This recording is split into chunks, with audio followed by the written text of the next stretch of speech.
Hello दोस्तों, daily GK GS series में आप सबका स्वागत है। आज के सेशन में हम लोग हिस्ट्री के क्वेश्चन को करेंगे लोग। तो आइए आज का सेशन शुरू करते हैं। आज का पहला क्वेश्चन है, किसके शासन काल में ह्वेनसांग भारत आया था? तो एक विदेशी यात्री था ह्वेनसांग, और ये जो आया था ये हर्षवर्धन के काल में आया था। तो यहाँ पे हम लोग देख लेते हैं हर्षवर्धन के बारे में। जो हर्षवर्धन है इसका जो शासन काल रहा है ये रहा है 606 ईस्वी से 647 ईस्वी तक।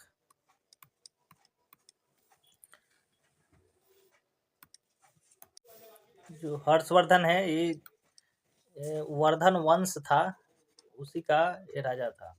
हर्षवर्धन वर्धन वंश का राजा। और यहाँ पे ये जो हर्षवर्धन है इसका जो कैपिटल का बात किया जाए कि राजधानी कहाँ थी, कैपिटल, तो इसने जो पहला राजधानी था ये बनाया था थानेसर में।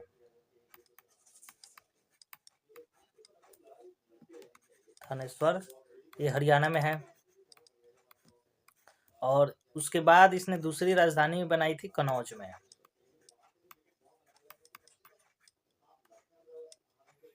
तो इसका दो राजधानी है, एक तो थानेसर और उसके बाद में एक राजधानी बनाया था कनौज में। और हर्षवर्धन इसका जो मेन इम्पोर्टेंट पॉइंट है कि जो एक चाइनीज यात्री था, चीनी यात्री वो था ह्वेनसांग।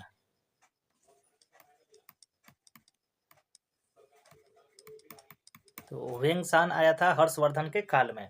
और ये कब आया था? तो ये 629 ईस्वी में आया था। तो याद रखना है कि जो ह्वेनसांग है चीनी यात्री था और एक आया था 629 ईस्वी में। और जो ह्वेनसांग है इसने एक पुस्तक लिखी है, बुक। तो ह्वेनसांग की जो रचना है वो है सियूक।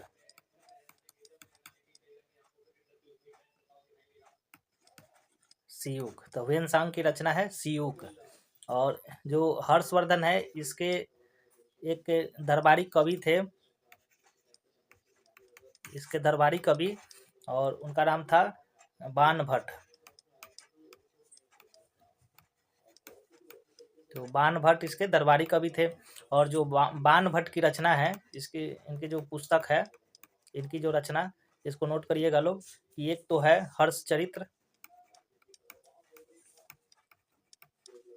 हर्षचरित है, और दूसरा है कादम्बरी। तो बाणभट्ट की दो रचनाएं हैं, एक तो है हर्षचरित और दूसरी है कादम्बरी। और जो हर्षवर्धन है, हर्षवर्धन की भी कुछ पुस्तकें हैं हर्षवर्धन की। और हर्षवर्धन का जो रचना है एक है रत्नावली,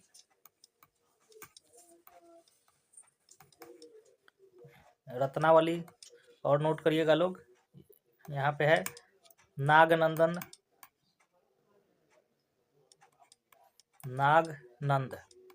तो यहाँ पे हर्षवर्धन जो है, हर्षवर्धन की रचना कौन सी है? ये है रत्नावली और नागनंद।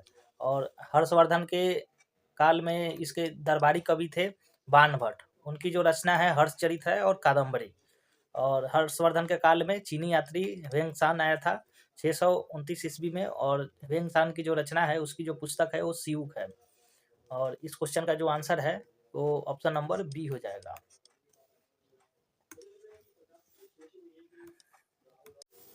नेक्स्ट क्वेश्चन है, निम्नलिखित में से किस प्रतिहार शासक ने वर्तमान भोपाल शहर की स्थापना की थी? तो यहाँ पे प्रतिहार शासक के बारे में पूछा गया है। वो कौन प्रतिहार शासक है जिसने भोपाल शहर की स्थापना की थी? तो यहाँ पे सबसे पहले हम लोग देखते हैं जो प्रतिहार वंश है इसके बारे में। तो जो प्रतिहार वंश है इसका जो अगर कार्यकाल पूछा जाए, ये 8वीं शताब्दी से 11वीं शताब्दी तक शासन किया था। और इसका जो अगर कैपिटल की बात किया जाए, इसकी जो राजधानी थी वो थी कनौज। तो जो प्रतिहार वंश है उसकी जो राजधानी थी वो कनौज थी। और ये जो प्रतिहार वंश है, अगर इसके फाउंडर पूछा जाए कि इसकी स्थापना किसने की थी, तो इसका जो फाउंडर है वो है हरिचंद्र।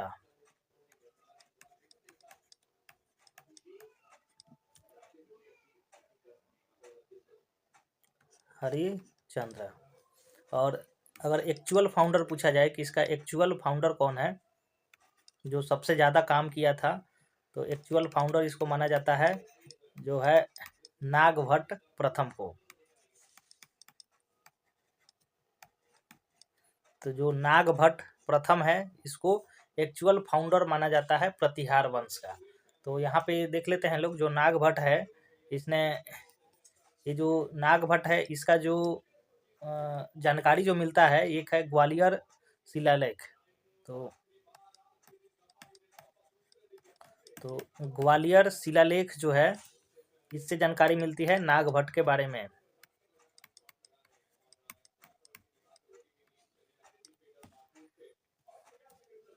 और यहाँ पे जो है ये लगभग 738 ईस्वी में नागभट्ट ने, जो अरब एक शासक था, अरब का शासक, अरब शासक जुनैद था, अरब शासक जुनैद को इसने हराया था नागभट्ट ने।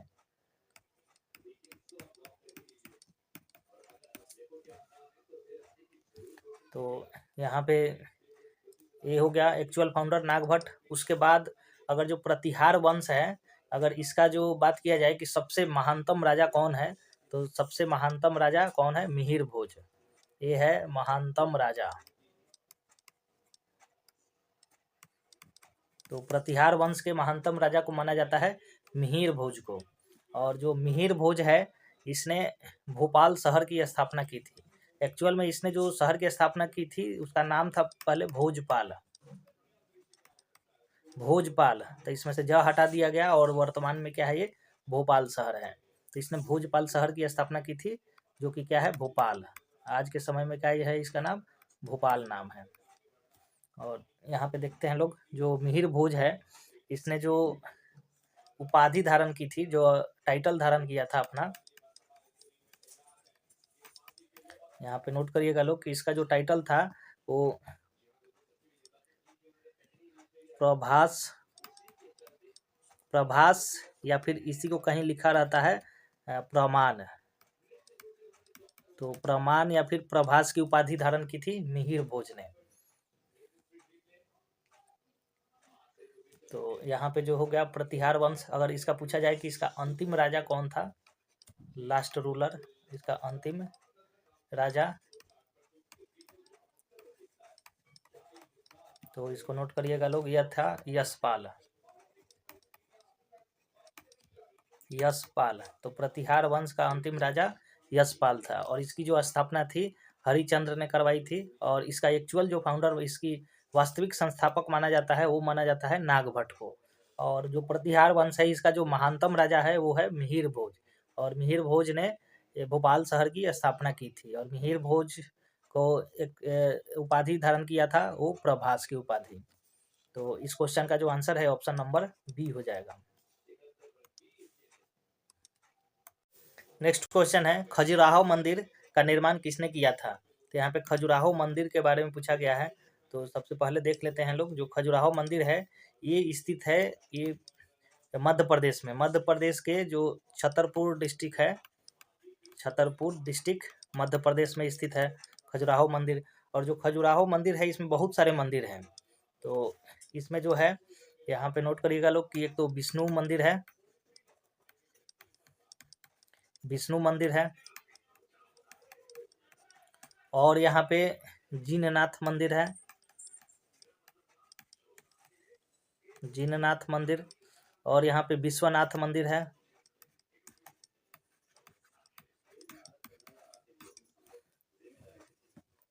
और यहाँ पे वैद्यनाथ मंदिर भी है, वैद्यनाथ मंदिर। और जो खजुराहो मंदिर है इसमें जो है ये किस धर्म का मंदिर है, अगर ऐसा पूछा जाए तो ये तो है एक हिंदू धर्म का भी मंदिर मिलेगा, हिंदू धर्म, और साथ में जैन का भी मिलेगा, जैन धर्म का भी मंदिर यहाँ पे मिलेगा। तो हिंदू और जैन धर्म का मंदिर खजुराहो में मिलता है।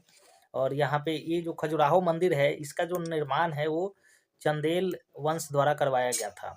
तो इसका जो निर्माण चंदेल वंश द्वारा करवाया गया था। तो अब देख लेते हैं लोग थोड़ा चंदेल वंश के बारे में। तो इसमें नोट करिएगा लोग कि जो चंदेल वंश था, इसका तो कैपिटल हो जाएगा वो खजुराहो में, जो खजुराहो जो स्थान है वहीं इसका कैपिटल है। और यहाँ पे अगर इसका फाउंडर पूछा जाए कि इसका संस्थापक कौन है,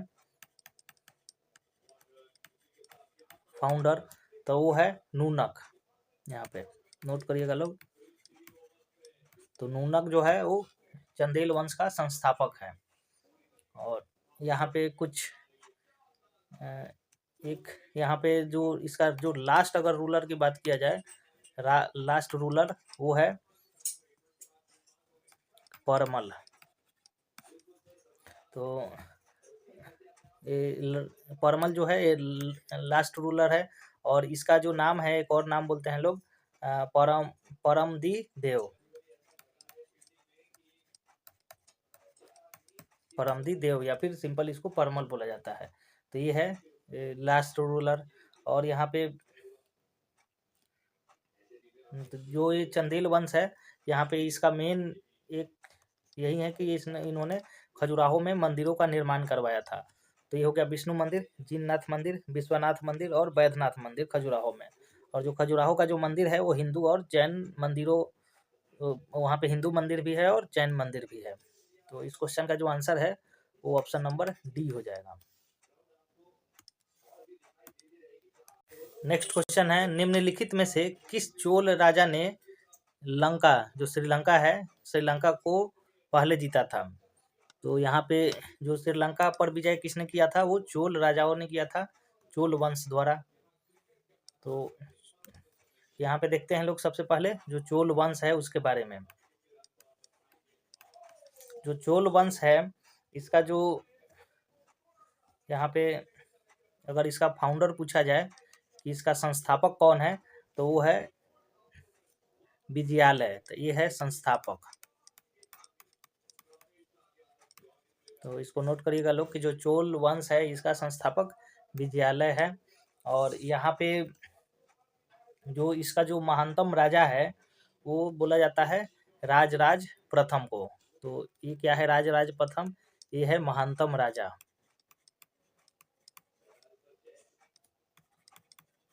जो चोल वंश है उसका जो महानतम राजा है, ग्रेटेस्ट रूलर, वो है राजराज प्रथम। तो यहाँ पे देखते हैं लोग जो राजराज जो प्रथम है, यही जो था जिसने सबसे पहले श्रीलंका पर विजय किया था। तो यहाँ पे श्रीलंका पर भी विजय किया था और साथ में जो मालदीव है, मालदीव पर भी अधिकार वो राजराज प्रथम ने किया था। और श्रीलंका पर भी अधिकार राजराज प्रथम ने किया था। और यहाँ पे अगर पूछा जाए कि जो चोल वंश है इसका जो अंतिम राजा कौन है, तो वो है, इसका जो अंतिम राजा है राजेंद्र तृतीय है। तो यहाँ पे इसको नोट करिएगा लोग, जो राजेंद्र तृतीय है वो क्या है, अंतिम राजा, अंतिम राजा। और यहाँ पे जो चोल वंश है इसके बारे में पॉइंट नोट करिएगा लोग कि इसका जो चोल वंश का जो जानकारी मिलता है वो मिलता है उत्तर मेरूर शिलालेख से। तो एक शिलालेख है उत्तर मेरूर, तो उत्तर मेरूर शिलालेख है, इससे जानकारी मिलता है चोल वंश का। और जो उत्तर मेरूर शिलालेख है ये स्थित है कांचीपुर डिस्ट्रिक्ट में, तमिलनाडु में, कांचीपुर तमिलनाडु में स्थित है। तो यहाँ से चोल के जो प्रशासन की जानकारियाँ मिलती है उत्तर मेरूर शिलालेख से। और यहाँ पे जो चोल वंश है इन्होंने जो जैन थे, जैन को बहुत सारे भूमि भी दान में दिया था। तो जो जैन को भूमि दान में देते थे लोग, तो उसको बोला जाता था पलिचंदम।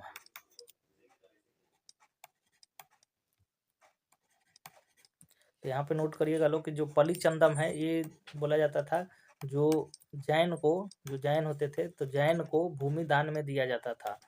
जैन को जो भूमि है वो दान में दिया जाता था, उसको बोला जाता था पल्ली चंदम। दान देने को बोला जाता था।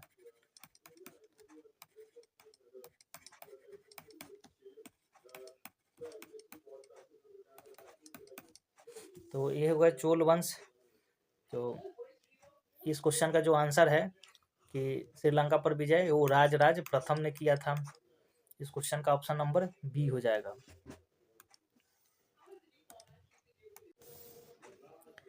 नेक्स्ट क्वेश्चन है, राष्ट्रकूटों की प्रारंभिक राजधानी निम्नलिखित में से कौन सी थी?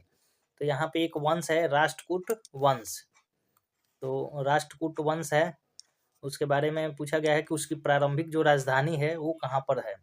तो यहाँ पे देखिए जो राष्ट्रकूट वंश थी इसका जो प्रारंभिक राजधानी थी वो था एलोरा।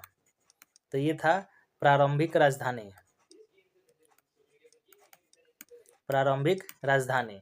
और तो ये हो गया पहला राजधानी। और उसके बाद में जो दूसरी राजधानी बनी थी वो बनी थी मान्यखेत में, मान्यखेत। तो मान्यखेत इसकी दूसरी राजधानी थी राष्ट्रकूटों की।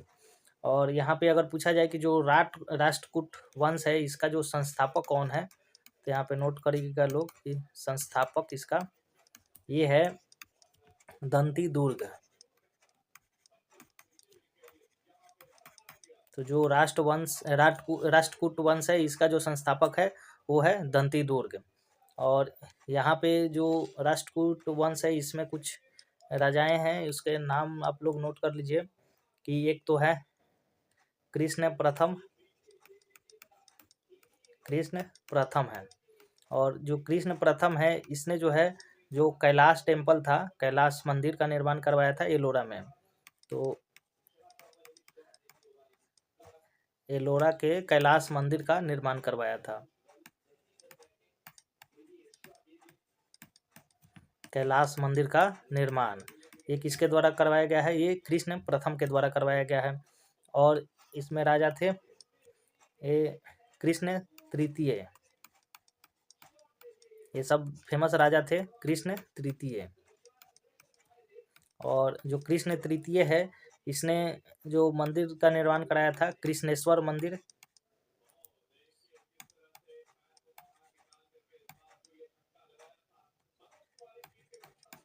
कृष्णेश्वर मंदिर का निर्माण और ये कृष्ण तृतीय द्वारा करवाया गया था। और यहाँ पे जो है एक और राजा यहाँ पे नोट करिएगा लोग, ये अमोघ वर्ष, यह है अमोघ वर्ष। तो जो अमोघ वर्ष है इसकी एक रचना थी। तो पूछा जाता है कि जो अमोघ वर्ष है इसकी जो रचना का क्या नाम है? तो इसकी जो रचना थी वो कविराज मार्ग थी,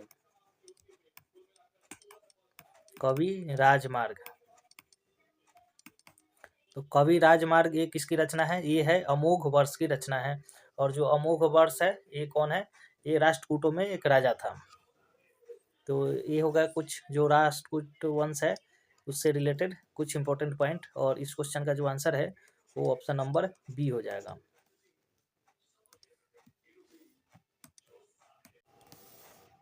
नेक्स्ट क्वेश्चन है, किस राजवंश के दौरान महाबलीपुरम मंदिर का निर्माण किया गया था?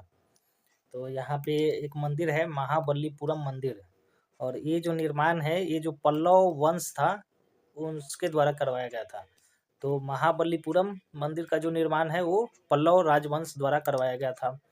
तो यहाँ पे देख लेते हैं लोग जो पल्लव राजवंश है इसके बारे में। तो सबसे पहले इसका पॉइंट नोट करिएगा लोग कि इसकी जो कैपिटल थी, इसकी जो राजधानी थी वो कहाँ थी? वो थी कांची में।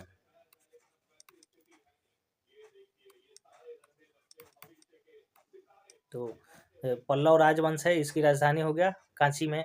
और अगर इसका संस्थापक पूछा जाए तो वो है सिंह विष्णु, सिंह विष्णु। तो इसका जो संस्थापक है वो है सिंह विष्णु। और इसमें जो महानतम राजा का पूछा जाए कि इसका जो महानतम राजा कौन है, महानतम राजा वो है यहाँ पे नोट करिएगा लोग, नरसिंह वर्मन। नरसिंह वर्मन, नरसिंह वर्मन प्रथम था। तो जो महानतम राजा है वो कौन है? नरसिंह वर्मन प्रथम। और जो नरसिंह वर्मन प्रथम है, इसने जो है जो यहाँ पे रथों का निर्माण करवाया था, रथों का निर्माण। और कहाँ पे? ये महाबलीपुरम में ही रथों का निर्माण करवाया था।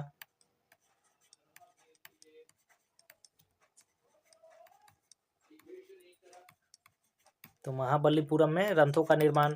और रथों का जो निर्माण है, अगर इसमें भी पूछा जाए तो 5 रथों का निर्माण हुआ था। टोटल 5 रथों का निर्माण करवाया था। एक था धर्मराज रथ, द्रौपदी रथ, भीम रथ और अर्जुन रथ और नकुल सहदेव रथ। तो इसमें एक फेमस है धर्मराज रथ, धर्मराज रथ। तो 5 रथों में से एक जो है धर्मराज रथ है, ये जो है ये सबसे ऊंचा है। तो सबसे बड़ा अगर पूछा जाए कि सबसे बड़ा रथ कौन सा था, तो वो है धर्मराज रथ।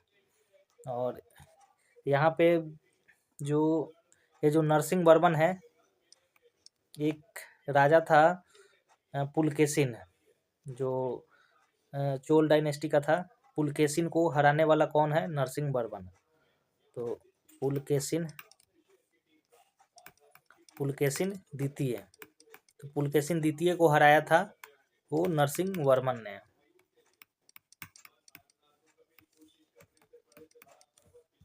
और अगर यहाँ पे अगर अंतिम राजा का बात किया जाए, जो पल्लव राजवंश है, इसमें अंतिम राजा तो वो है नरसिंह वर्मन तृतीय। तो नरसिंह वर्मन तृतीय ये है अंतिम राजा। तो यहाँ पे इस क्वेश्चन का जो आंसर है कि जो महाबलीपुरम जो में जो मंदिरें हैं वो सब किसने बनवाए हैं? तो पल्लव राजवंश द्वारा बनवाया गया है। तो इस क्वेश्चन का आंसर है ऑप्शन नंबर बी हो जाएगा। नेक्स्ट क्वेश्चन है, पुलकेशिन द्वितीय का महानतम शासक किसका महानतम शासक था?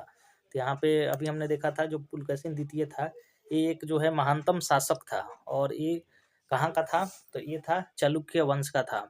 और जो चालुक्य में भी एक जो वातापी का जो चालुक्य है, जो यहाँ पे देखते हैं लोग, जो चालुक्य वंश है, चालुक्य वंश के बारे में इसमें 3 वंश आते हैं जो चालुक्य वंश है, और तीनों ही रिलेटेड हैं चालुक्य वंश से ही। तो उसमें से जो पहला है उसको बोलते हैं लोग वातापी के चालुक्य। जो वातापी के चालुक्य हैं, ये जो पहले थे। तो चालुक्य वंश का अगर संस्थापक पूछा जाए कि जो चालुक्य वंश है इसका संस्थापक कौन है, तो वो है, यहाँ पे नोट करिएगा लोग, जय सिंह। तो जय सिंह जो है ये संस्थापक है, चालुक्य वंश का संस्थापक।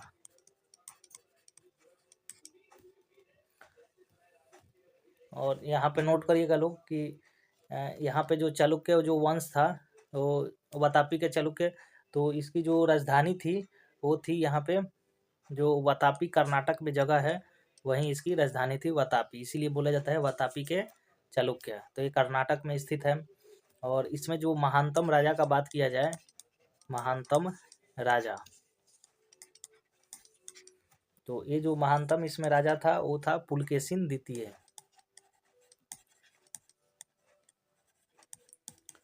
पुलकेशिन द्वितीय।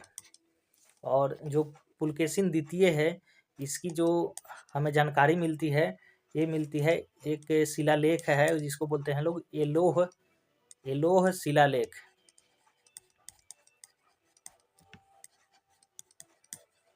तो जो एलोह शिलालेख है, इससे जानकारी मिलती है पुलकेशिन द्वितीय की।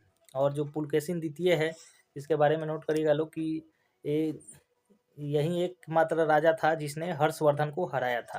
तो 618 ईस्वी में इसने हर्षवर्धन को हराने वाला एकमात्र राजा था। तो हर्षवर्धन को हराने वाला एकमात्र राजा वो कौन है? वो है पुलकेशिन द्वितीय।